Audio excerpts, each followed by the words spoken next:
गृद्धराज जटायु कहते हैं कि एक बार स्वर्ग की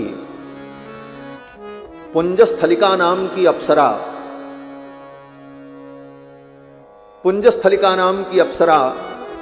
गृध्दिनी का रूप धारण करके आकाश में विचरण कर रही थी। उस समय सूर्य के सारथी अरुण ने देखा और उस पुंजस्थलिका अप्सरा को देखकर अरुण जी महाराज मोहित हो गए और अरुण जी ने उस पुंजस्थलिका नाम की अप्सरा में गर्भाधान किया और उस गर्भाधान से उस पुंजस्थलिका ने 2 अंडे दिए। एक गृद्धराज जटायु प्रकट हुए और एक संपाति प्रकट हुए। ये 2 भाई, संपाति और गृद्धराज जटायु। तो ये कौन हैं?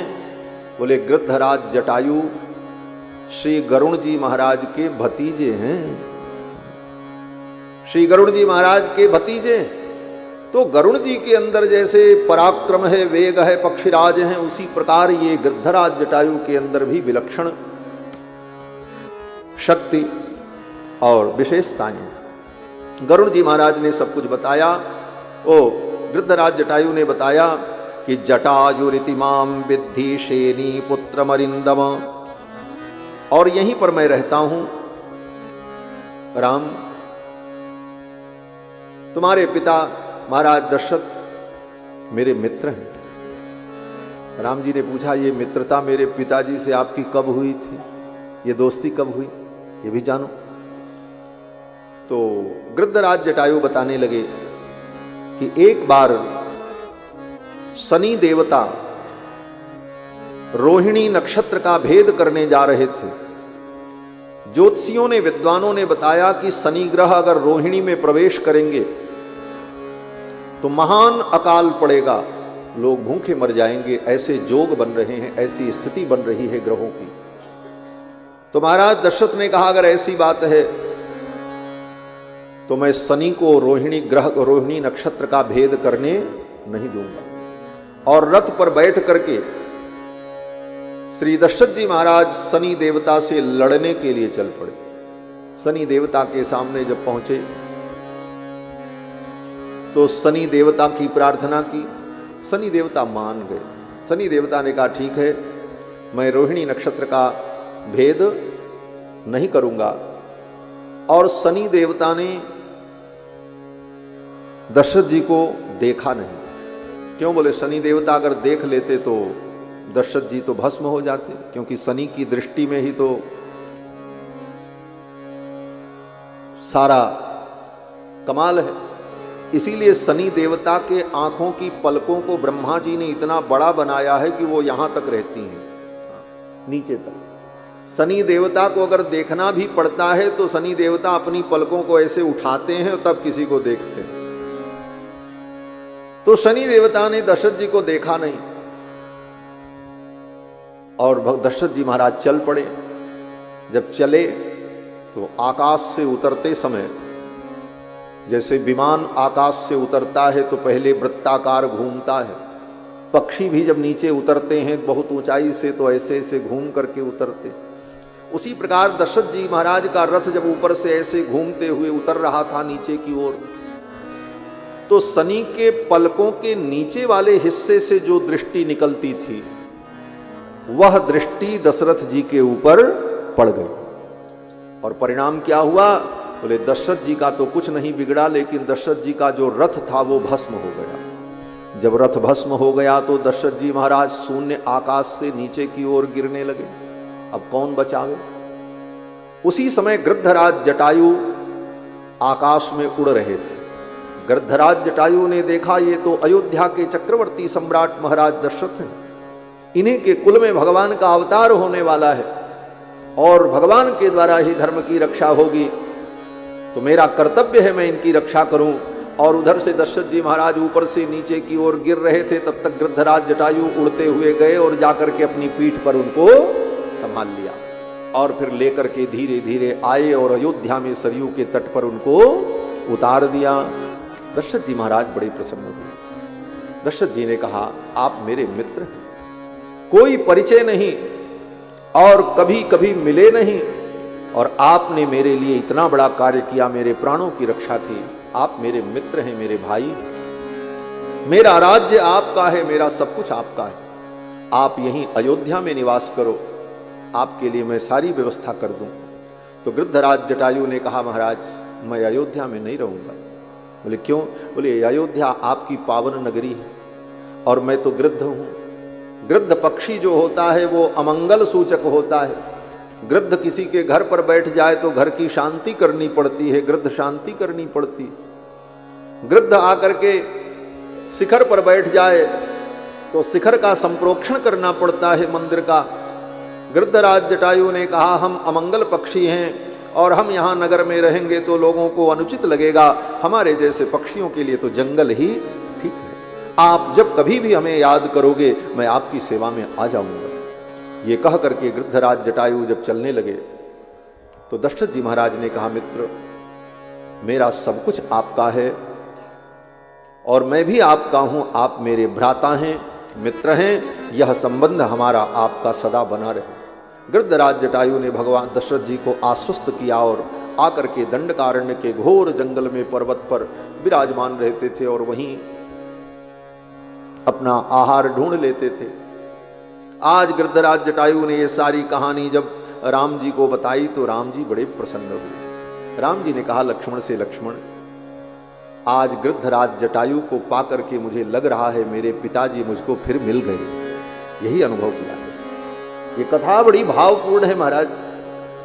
राम जी ने यही कहा कि मेरे पिता के मित्र हैं और इन्हें पाकर के मुझे लग रहा है कि मेरे पिता मुझे पुनः प्राप्त हो गए। पितुर्हि सुस्राव सखित्वमात्मवान जटायुषा संकथितम पुनः पुनः। बार बार गृद्धराज जटायु ने जब ये सारी बातें कही तो भगवान श्री राम को परम आनंद हुआ और भगवान श्री राम ने कहा, हमको यही निवास करना है। गृद्धराज जटायु ने कहा, यहीं पंचवटी में आप निवास करो और मैं यहीं पास में रहता हूं। आप कहीं कंदमूल फल लेने जाओगे,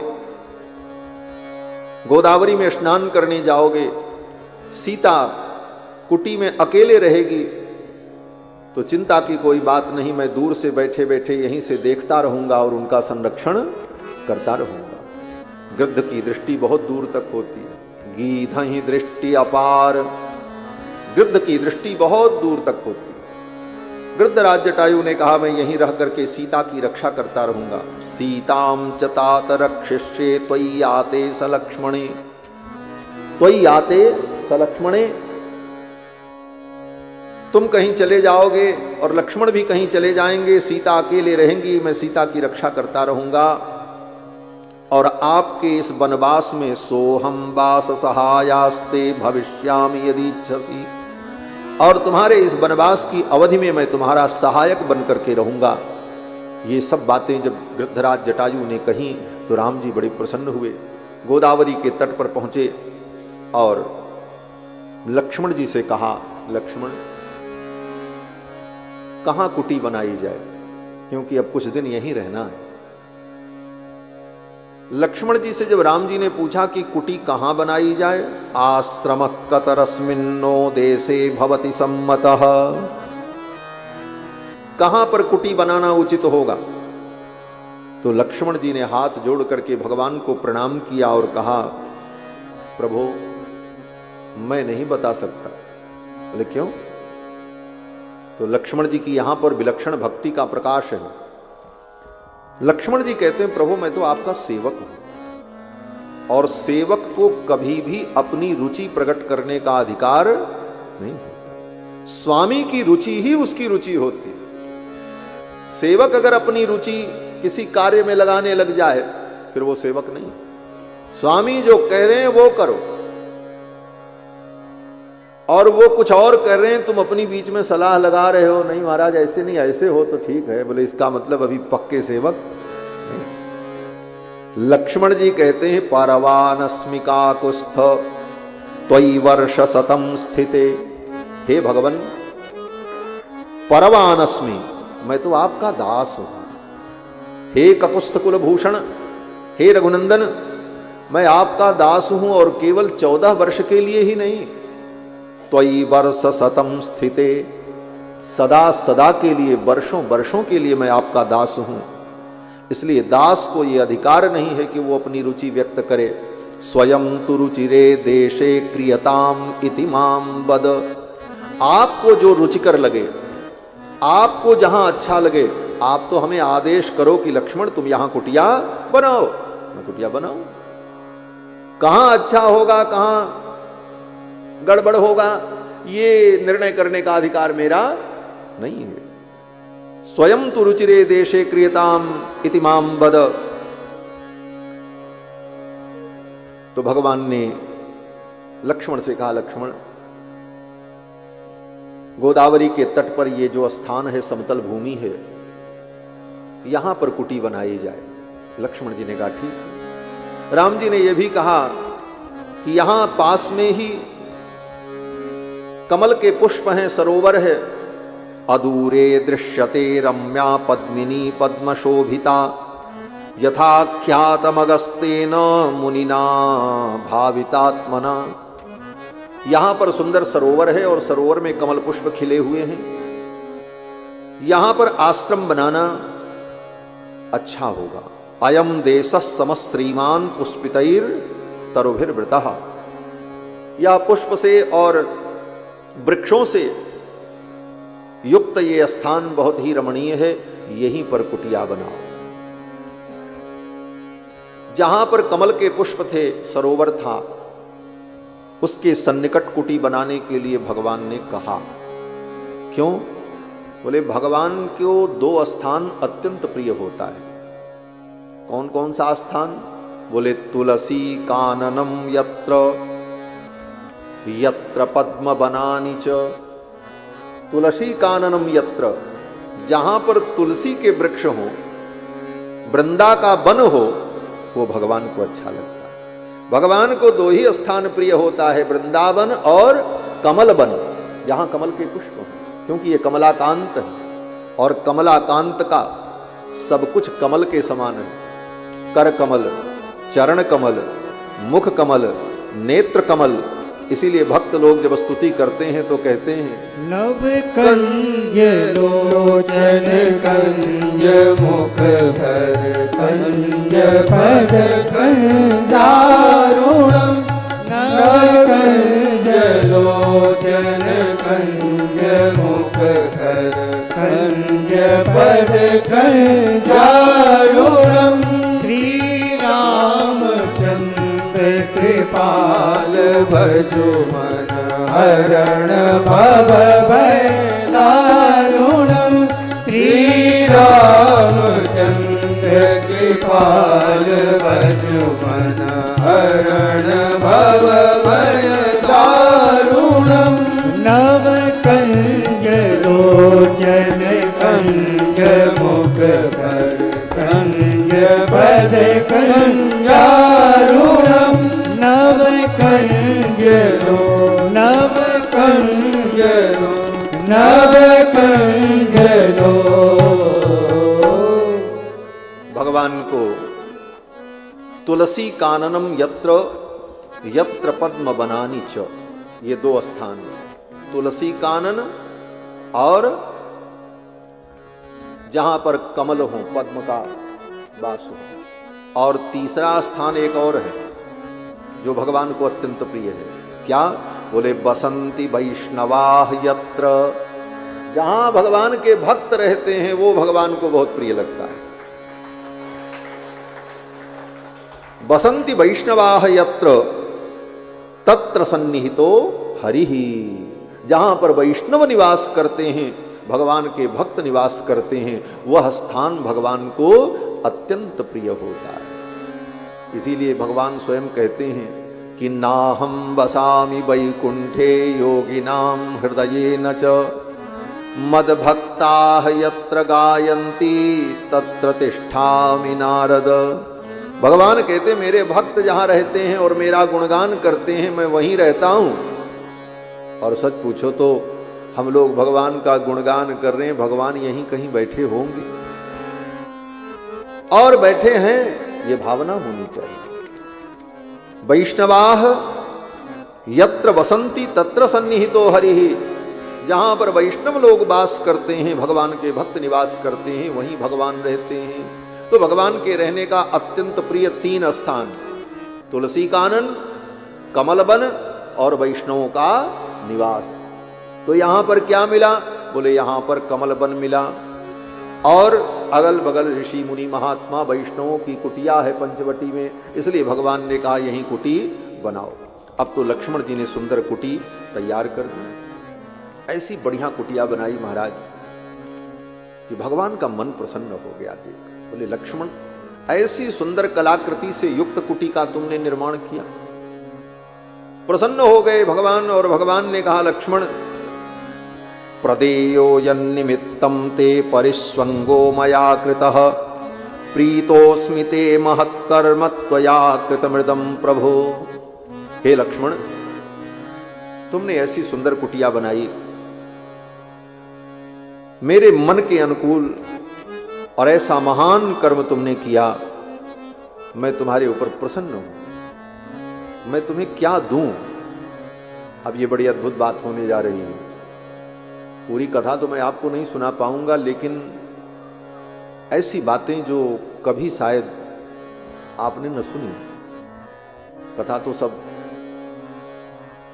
राम कथा तो मूल रूप से सबको मालूम है। अब भगवान श्री राम लक्ष्मण जी को देने जा रहे हैं। क्या देंगे राम जी? क्या है राम जी के पास? राज्य अयोध्या में छूट गया, बलकल वस्त्र को छोड़कर, धनुष बाण छोड़ करके कुछ है ही नहीं। जंगल में स्वयं निरावरण चरण से भगवान विचरण कर रहे हैं, लक्ष्मण को क्या देंगे? बोले लक्ष्मण जी को भगवान सर्वस्व देने जा रहे हैं, सब कुछ देने जा रहे हैं। सर्वस्व क्या है? बोले सर्वस्व का मतलब अपना सब कुछ भगवान लक्ष्मण को देने जा रहे हैं। अपना सब कुछ कैसे दिया जाता है किसी को? कहते हैं अपने आप को ही दे दो तो अपना सब कुछ उसका हो जाता है। एस सर्वस्व भूतों में परिश्वंगो मया कृतः। राम जी उठ करके खड़े हुए और कहा लक्ष्मण, मैं तुम्हें अपना परिस्वंग देने जा रहा हूं। परिस्वंग माने पकड़ करके गले लगा लेने। ये गले लगाने का मतलब यही होता है। फॉर्मेलिटी में तो लोग एक दूसरे के बहुत गले लगते हैं। जब होली आती है तो घर से निकलते हैं बढ़िया कपड़ा पहन करके, और गली गली में जो मिले सबको गले लगाते चलते हैं। कहते हैं होली मिल रहे हैं, गले मिल रहे हैं। बोले इसका क्या मतलब है गले मिलने का?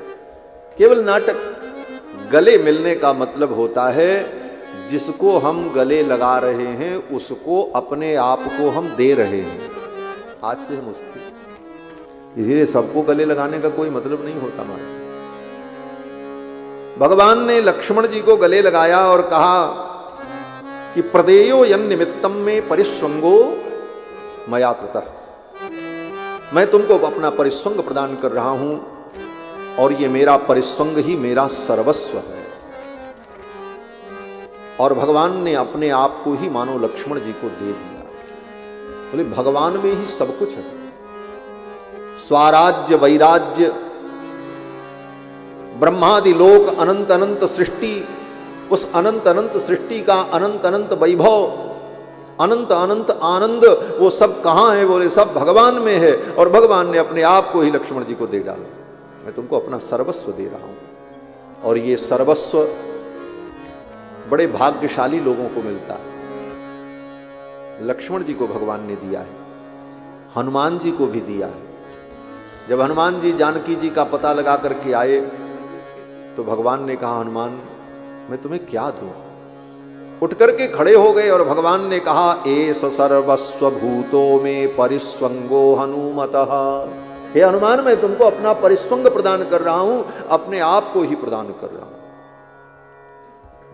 ये भगवान के परिस्वंग का मतलब। और किसको परिस्वंग दिया? बोले अयोध्या के समस्त प्राणियों को भगवान ने अपना परिस्वंग दिया। निषाद राज गुह को दिया। भुजाभ्याम साधु वृत्ताभ्याम पीडयन वाक्यम अब्रवीत। निषाद राज गुह से भगवान जब मिले तो कैसे मिले? भुजाभ्याम साधु वृत्ताभ्याम, भगवान की दोनों भुजाएं कैसी हैं? बोले साधु वृत्ताभ्याम, जो सदाचरण करने वाली हैं, सत्कर्म करने वाली हैं, ऐसी भुजाओं से भगवान ने निषाद राजगुह को गले लगा लिया। भुजाभ्याम साधु वृत्ताभ्याम पीडयन वाक्यम अब्रवीत। और जब अयोध्या भगवान पहुंचे हैं लंका विजय करके, तो अयोध्या के सभी लोग राम जी से मिलना चाहते थे। तो भगवान ने सोचा किसी के मन को दुखाना ठीक नहीं है, और राम जी जब रथ से उतरे तो इतने रूप धारण कर लिए राम जी ने कि हर अयोध्या वासी को लगा कि रथ से उतरने के बाद पहले भगवान हमसे ही मिल रहे हैं। अमित रूप प्रगटे तेहि काला, अमित रूप प्रगटे तेहि काला, यथा जोग मिले सबहि कृपाला, यथा जोग मिले सबहि कृपाला, यथा जोग मिले सबहि कृपाला। लक्ष्मण जी को भगवान ने अपना परिस्वंग प्रदान किया और भाव की दृष्टि से भगवान श्री राम लक्ष्मण जी में अपने पिताजी का दर्शन करते।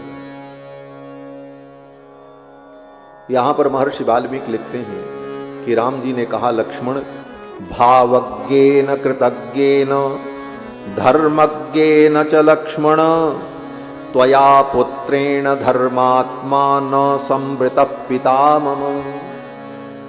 भगवान कहते हैं, लक्ष्मण तुम्हारा धर्म, तुम्हारा भाव देखकर, तुम्हारी कृतज्ञता देखकर, मेरे प्रति जो तुम्हारा भाव है इसे देखकर मुझे लगता है मेरे पिताजी मरे नहीं हैं, कहीं गए नहीं हैं, तुम्हारे रूप में आज भी पिताजी विद्यमान हैं। लक्ष्मण के अंदर अपने पिता के सारे गुणों को राम जी ने देखा। जैसे पिता बच्चे के साथ व्यवहार करता है, बच्चा से प्यार भी करता है, दुलार भी करता है, हर क्षण उसका ख्याल भी रखता है पिता, और बच्चा कुछ अनुचित करने लग जाए तो उसे समझाता भी है, उसका अनुशासन भी करता है, समय समय पर मार्गदर्शन भी करता है। उसी तरह लक्ष्मण जी महाराज भगवान को देखते हैं, भगवान की साज संभार भी करते हैं। कभी कभी भगवान विचलित हो जाएं तो लक्ष्मण जी ही भगवान को समझाते भी हैं।